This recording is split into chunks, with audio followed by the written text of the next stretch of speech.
Welcome to LuxePulse, your lens into luxury watches. Let's talk watches, not just any watch. We're talking about a legend, a proper bona fide motoring icon, the Rolex Daytona. It roared into life back in 1963, a time when cars were loud and men even louder. This wasn't a watch for shuffling papers in a dreary office. Oh no. This was conceived for blokes who understood the smell of petrol, for those who lived life in the fast lane. Its original name, if you can believe it, was the Cosmograph.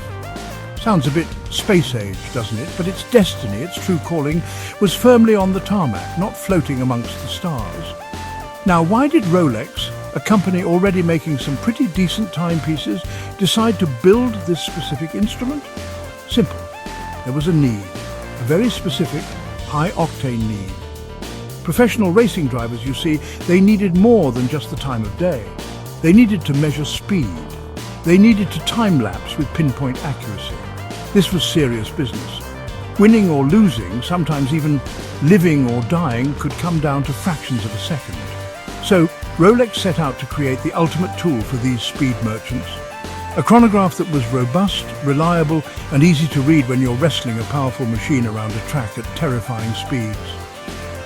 Before the Daytona officially got its famous name, Rolex had been dabbling with chronographs for a while. They weren't exactly new to the game, but the market for these specialized watches was heating up. Other brands were in the race. Rolex, being Rolex, wanted to be at the front of the pack. They saw an opportunity to create something truly exceptional, something that would become synonymous with motorsport. The existing Cosmograph models were good, but they needed that extra bit of stardust. That direct link to the world of roaring engines and checkered flags. This was the fertile ground from which the legend would spring, ready to take on all comers. And then came the name, Daytona. It just sounds fast, doesn't it?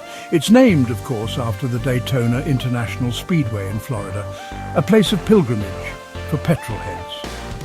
Rolex had already forged a partnership with the track, becoming its official timekeeper in 1962. So, slapping Daytona on the dial of their premier racing chronograph was a stroke of marketing genius. It cemented the watch's identity. It told everyone exactly what this machine was for. It wasn't just a chronograph anymore, it was Daytona, a name that would echo through the halls of watchmaking and motorsport history for decades to come. So, you're a racing driver in the 60s. You're strapped into a metal beast. The noise is deafening, the concentration immense. What do you need on your wrist? You need a Daytona. Why? Because it's not just for telling your mum you'll be late for tea. Its primary function, its whole reason for being, was to help these brave, slightly mad individuals master time itself. Timing laps, calculating average speeds, figuring out fuel consumption, these were crucial. The chronograph function, with its pushers and subdials, allowed them to do just that. It was an essential piece of kit, as vital as a good helmet or a sturdy roll cage.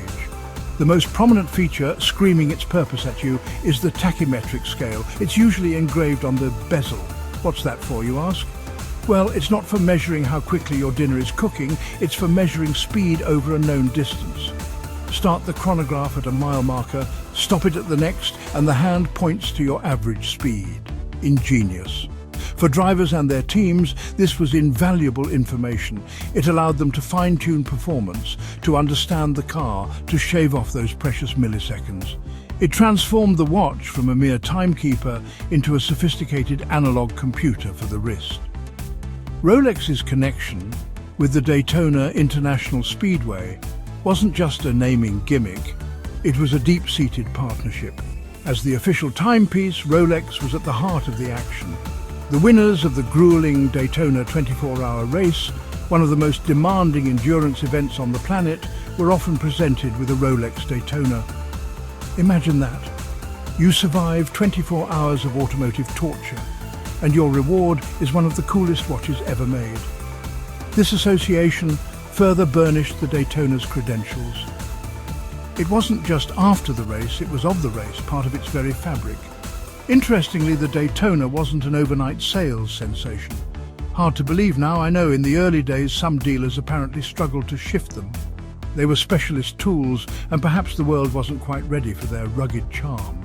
But As motorsport, particularly endurance racing, grew in popularity, so did the appreciation for this purposeful chronograph. Drivers started wearing them. People started noticing. The watch slowly but surely began its ascent, its reputation being built not on flashy advertising, but on genuine utility, and its undeniable connection to the thrilling world of speed. It was a slow burn, but the flames were well and truly lit. Now, let's get under the bonnet of this thing. What powers a Daytona? In the early days, Rolex, like many other Swiss brands, didn't make its own chronograph movements. Shocking, I know. The first Daytonas, those from 1963, were powered by Valjoux movements. Specifically, the Valjoux 72, a robust, reliable workhorse of a caliber. Nothing wrong with that. It did the job, and it did it well. These movements were manually wound, of course. You had to give them a bit of encouragement each day. This mechanical heart was crucial to its function, providing the accuracy needed by the demanding world of motorsport. Then, in 1988, things changed. Rolex decided it was time for an automatic Daytona, and for this they turned to Zenith and its legendary El Primero movement, another icon. The El Primero was and still is a high-beat marvel. Rolex, however, being Rolex, didn't just plonk it in, they modified it heavily. They reduced the beat rate from 36,000 vibrations per hour to 28,800 and made numerous other tweaks to enhance its robustness and reliability to their own exacting standards. This El Primero-powered Daytona, reference 16520, was a massive hit. It set the stage for the next chapter, the fully in-house era. It wasn't until the year 2000 that Rolex finally unveiled a Daytona with its very own completely in-house chronograph movement, the caliber 4130. This was a big deal, a massive deal. It showed Rolex's commitment to mastering every aspect of watchmaking. The caliber 4130 was, and is, a masterpiece of engineering.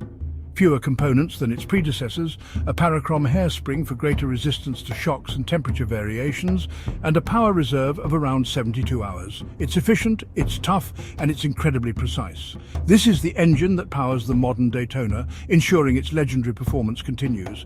But it's not just the engine. The chassis, the bodywork, is equally important. The oyster case, a Rolex hallmark, guarantees water resistance. Early models had pump pushers for the chronograph, but from around 1965, screw-down pushers were introduced. This was a game-changer. It further enhanced water resistance and gave the watch an even more purposeful, rugged look.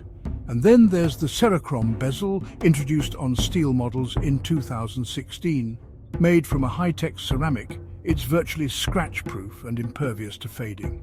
It's this relentless pursuit of perfection, this combination of robust engineering and aesthetic refinement that makes the Daytona so special.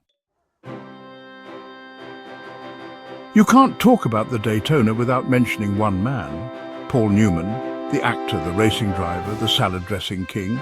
He wore a particular version of the Daytona, a reference 6239 with an exotic dial.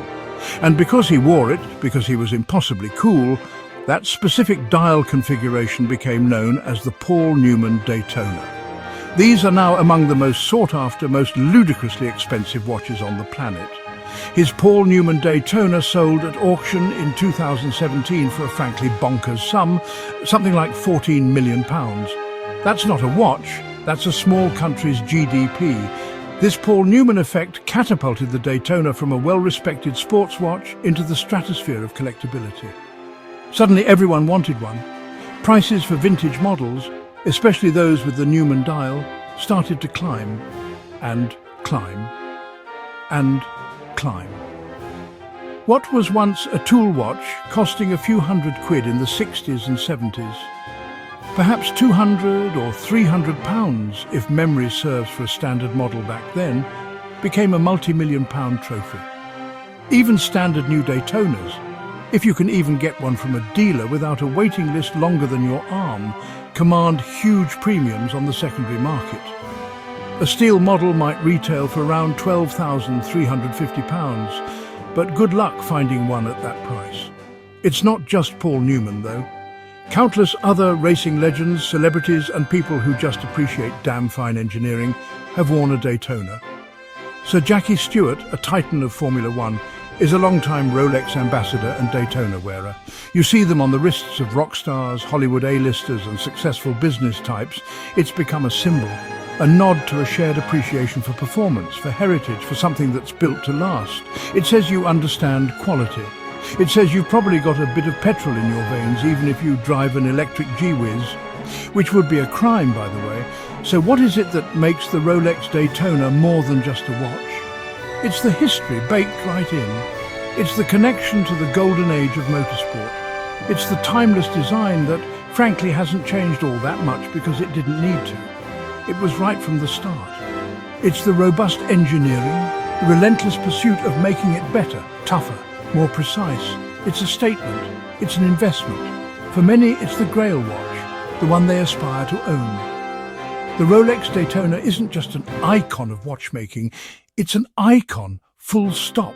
And that, my friends, is why it will endure. Probably. Comment now, we're reading. Like and subscribe to LuxePulse for more luxury watch dives. Stay sharp, stay timeless.